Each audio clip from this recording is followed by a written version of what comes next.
और ईरान मौके के इंतजार में बैठा है। अगर ट्रंप की ओर से एक भी हमला हुआ और इसमें पाकिस्तान की छोटी सी भी भूमिका रही तो खलीफा पाकिस्तान को मिटा देगा। इसके लिए ईरान के सर्वोच्च नेता खामनेई ने अपनी टारगेट पहले से सेट कर लिए। ट्रुथ यह है जो ये हाइड करना चाहते हैं। यूएसए का जो एयरफोर्स C-17 ग्लोब मास्टर जो पहले लंदन पहुंचा, लंदन से एक उन्होंने पहुंचाया इराक में, दूसरा पाकिस्तान में लैंड कर चुका है। और कहां पर लैंड भी करवाया उन्होंने? रावलपिंडी में, क्योंकि और कहीं भी उसको प्रोटेक्शन नहीं मिलनी थी। नेट ब्लॉक्स ने रिपोर्ट दी है कि 156 घंटे 156 घंटे से पाकिस्तान में इंटरनेट काम नहीं कर रहा। ये क्या समझती हैं आप? क्या हमें कोई पैगाम दिया जा रहा है? हमें कोई टाइट किया जा रहा है अमेरिका की तरफ से? कोई डिमांड्स हैं? आपकी क्या असेसमेंट है? और इंडिया को कोई नहीं डाला, वो तो आजकल उनके हालात भी खराब है। कैसे देखती हैं इसको?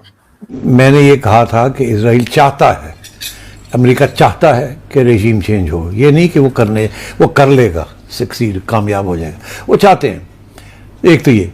दूसरा ये मैंने नहीं कहा था कि पाकिस्तान में भी ऐसे हो सकता है। मैंने कहा था कि इसके लिए पाकिस्तान को सोचना चाहिए कि इसकी इम्प्लीकेशंस क्या है।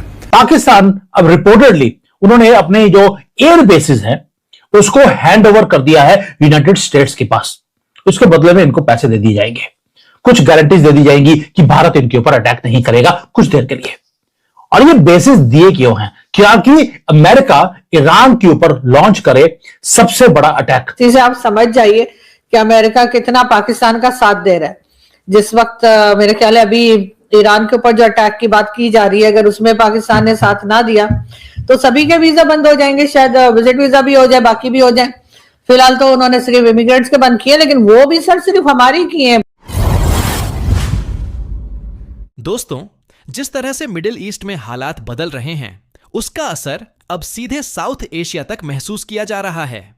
हालिया रिपोर्ट्स और जियोपॉलिटिकल संकेत बताते हैं कि पाकिस्तान एक बेहद संवेदनशील मोड़ पर खड़ा है। एक तरफ अंतर्राष्ट्रीय ताकतों का दबाव है तो दूसरी तरफ क्षेत्रीय तनाव लगातार बढ़ रहा है। ईरान और अमेरिका के बीच बढ़ती टकराव की स्थिति में पाकिस्तान की भूमिका को लेकर कई सवाल उठ रहे हैं। अगर पाकिस्तान किसी भी तरह से इस संघर्ष में घसीटा जाता है तो इसके परिणाम केवल सैन्य नहीं बल्कि आर्थिक और कूटनीतिक रूप से भी गंभीर हो सकते हैं। ईरान की सबसे पावरफुल पैरामिलिट्री फोर्स यानी फराजा के अधिकारी ने एक बहुत ही बड़ा खुलासा किया, जिसके मुताबिक ईरान सबसे पहले पाकिस्तान के समनगली एयरबेस पर बड़ा हमला कर सकता है। समनगली एयरबेस पाकिस्तान के अशांत प्रांत बलूचिस्तान में मौजूद है। पाकिस्तान के अंदर अंधेरा छाया हुआ है। आप बोलेंगे ये कौन सी नई चीज है? इनके तो 1400 सालों से अंधेरा छाया हुआ है, लेकिन लिटरली इनकी बिजली गुल है। और कई घंटों से नहीं, कई ऐसा लग रहा है कि जैसे अब तो पिछले 5-6 दिन से इंटरनेट डेड हो गया हो। कोई व्हाट्सएप नहीं चल रहा, कोई ट्विटर नहीं है, कोई न्यूज नहीं है। क्यों? क्योंकि something massive is happening in Rawalpindi. China horror में है कि हो क्या रहा है। चाइना का ये आयरन ब्रदर था, वो आयरन को जंग लग गया है और ये फॉल करने वाले हैं और ये फ्लिप हो गई पूरी जो नैरेटिव है पूरा वो फ्लिप हो रहा है। हमारे जो राजनाथ सिंह हैं या हमारे जो आर्मी के चीफ हैं उनकी तरफ से भी अब स्टेटमेंट्स आनी शुरू हो गई हैं, अब छोड़ने वाले नहीं है। ये मामला है जो अलायंस था पाकिस्तान का और चाइना का, वो एंड होता हुआ दिखाई देता है, क्योंकि पाकिस्तान ने वही काम किया कि अल्लाह की झूठी कसम खाकर धोखा दिया चाइना को भी, ईरान को भी। अब होता क्या है, काम हुआ क्या है, और ये आखिरी विकेट क्यों बोल रहा हूं, बाकी कौन सी विकेटें हैं? आपको लगेगा मैं वेनेजुएला की, ईरान की बातें बोलने वाला हूं। नो, कुछ और विकेटें भी हैं जो चाइना की गिर गई हैं। अब देखते हैं हुआ क्या है। और ये ब्रेकिंग न्यूज है जिसके ऊपर इस्लामाबाद साइलेंट है। ऑफिशियल एक्सक्यूज ये दिया गया कि कुछ सबमरीन की केबल्स हैं जिसको मेंटेनेंस किया जा रहा है, उसके कारण ये इंटरनेट गुल है। ये झूठ है सरासर। एक न्यूक्लियर कंट्री और पिछले कई दिनों से वहां पर इंटरनेट को बंद कर दिया सिर्फ इसलिए कि एक तार को फिक्स करना है। ट्रुथ यह है जो ये हाइड करना चाहते हैं। यूएसए का जो एयरफोर्स C-17 ग्लोब मास्टर जो पहले लंदन पहुंचा, लंदन से एक उन्होंने पहुंचाया इराक में, दूसरा पाकिस्तान में लैंड कर चुका है। और कहां पर लैंड भी करवाया उन्होंने? रावलपिंडी में, क्योंकि और कहीं भी उसको प्रोटेक्शन नहीं मिलनी थी। किराना हिल्स के अंदर ये लैंड किया है। अमेरिका के जो कमांडोज हैं वो ऑलरेडी पाकिस्तान की धरती पे पहुंच चुके हैं। सोच के देखिए, चाइना वो कंट्री है जिसने पाकिस्तान के अंदर $60 बिलियन सीपेक के नाम पर उन्होंने इन्वेस्ट किए। उन्होंने वहां पे पॉलिटिशियंस को खरीदा और वहां पर इवन की जनरल जो थे, जनरल्स, उनको भी खरीद कर ये सीपैक के अंदर इन्वेस्टमेंट करवाई गई। उनको लगा कि पाकिस्तान हमेशा ही उनकी कॉलोनी बन के रहेगा, वफादार कुत्ते की तरह रहेगा। लेकिन उनको ये मालूम नहीं था कि अल्लाह की झूठी कसम खा के ही ये कंट्री ये काम करती है। अब जैसे ही थोड़ा सा हीट बढ़ना शुरू हुआ, पाकिस्तान ने चाइना को बेच दिया। अब आते हैं ट्विस्ट क्या है। पाकिस्तान अब रिपोर्टेडली उन्होंने अपने जो एयर बेसिस हैं उसको हैंड ओवर कर दिया है यूनाइटेड स्टेट्स के पास। उसके बदले में इनको पैसे दे दिए जाएंगे, कुछ गारंटीज दे दी जाएंगी कि भारत इनके ऊपर अटैक नहीं करेगा कुछ देर के लिए।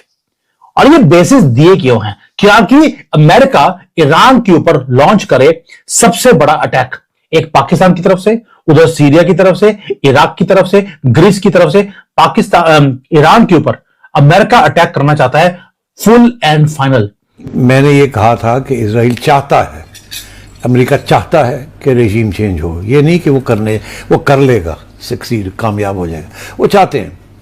एक तो ये, दूसरा ये मैंने नहीं कहा था कि पाकिस्तान में भी ऐसे हो सकता है। मैंने कहा था कि इसके लिए पाकिस्तान को सोचना चाहिए कि इसकी इम्प्लीकेशंस क्या है, हमारा क्या रवैया होगा अगर इजराइल और अमेरिका कामयाब हो जाते हैं इस्लामिक रेवोल्यूशन या इस्लामिक रेजीम को डिसमेंटल करने में, और एक puppet regime, American puppet regime Iran के अंदर इंस्टॉल कर लेते हैं, जैसे अब उन्होंने वेनेजुएला में किया।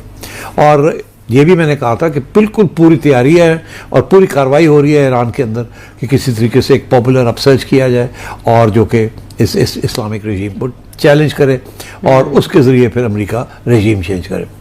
अच्छा, अब पाकिस्तान, मैं आपको ये बता दूं कि हमारी इस वक्त की जो नेशनल सिक्योरिटी लीडरशिप है और जो हाइब्रिड रेजीम है बिल्कुल आगाह है, इनको पता है, they are well versed in strategy and in Jio politics.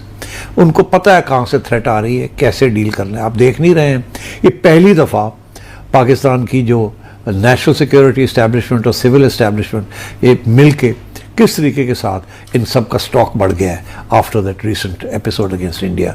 और इस वक्त कभी इसाक डार साहब चाइना इस वक्त बैठे हुए हैं, उससे पहले वो सऊदी अरेबिया गए हुए थे, अपने शहबाज शरीफ साहब सऊदी अरेबिया जाते हैं, कतर जाते हैं, यूएई जा रहे हैं, कोई आ रहा है कोई जा रहा है, चीफ साहब कभी अमेरिका बैठे होते हैं, कभी सऊदी अरेबिया बैठे होते हैं, एंड सो ऑन। ये this is unheard of. That tells you कि हमारा जो डिप्लोमेटिक स्टेटस है as a power, regional power, it is gone up, इसमें कोई शक नहीं है। Whether we like the current existing regime और not, we have to admit this.